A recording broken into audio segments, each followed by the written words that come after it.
हाम्रो pipe line सिपिभिसी र PVC pipe line चाहिँ हामीले यसरी गरेका छौँ है। यहाँ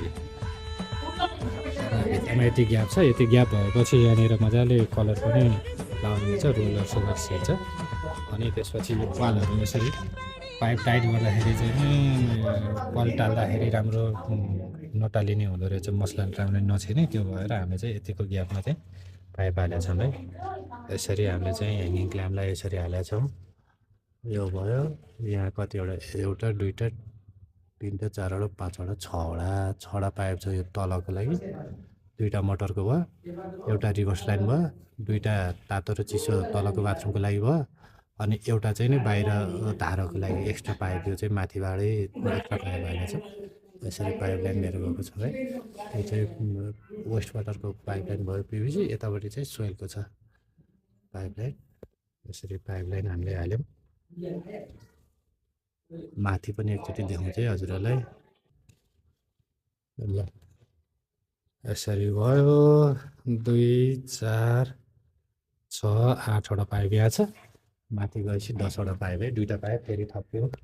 यो बाथरुमको पाइप लाइन यसरी हालेको छौँ हामीले। यहाँ टी हालेको छ, टी हालेर तल्लोपट्टि क्याप लगाएको छ है।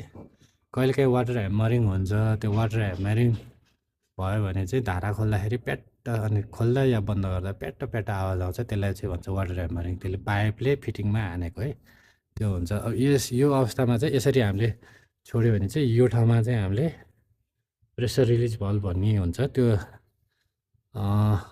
प्रेसर रिलिज भल्भ चाहिँ यसमा हामीले कनेक्सन गर्न सक्छौँ है। त्यो अहिले नगरे पनि पछि हामीले कनेक्सन गर्न सक्छौँ। त्यो हाल्यो भने चाहिँ त्यो स्प्रिङवाला हो।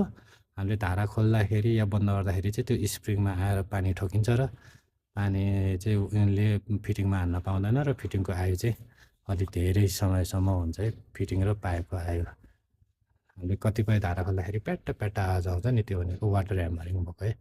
यसरी सबै बुझेर पाइप लाइन गऱ्यो भनेदेखि चाहिँ भविष्यमा धेरै राम्रो हुन्छ है। अब नबुझिकन पाइप लाइन गऱ्यो, पाइप चाहिँ अब योभन्दा धेरै पनि हाले देखिन्छ, हामीले भन्दा धेरै पाइपहरू हाले देखिन्छ अरूले है, अरू प्लम्बर साथीहरूले। त त्यसको चाहिँ नि भ्यालु त्यति हुँदैन है। पाइप लाइन गर्दाखेरि चाहिँ धेरै कुरामा ध्यान पुऱ्याएर गर्नुपर्ने हुन्छ। यसरी पाइप लाइन गऱ्यो भने बेस्ट हुन्छ है। अहिलेसम्मको बेस्टै भनौँ न, यो पाइप लाइन यसरी गरेको पाइप लाइन चाहिँ यो धेरै राम्रो पाइप लाइन हो।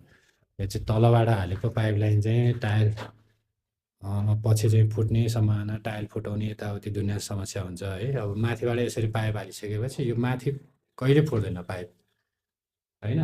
यो प्रेसर पनि भयो, राम्रो पानी आउँछ यसमा होइन।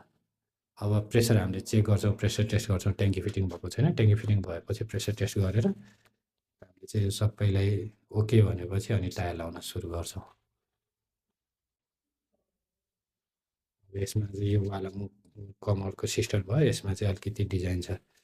यो पहिला अब यो वाटरप्रुफ बोलाएर यहाँ फिल गर्न लाउनुपर्छ होलहरू, अनि फिल गरेपछि अनि त्यसपछि बल्ल यसमा वाल लगाएर यसको केही काम सुरु हुन्छ। हस् त, धन्यवाद।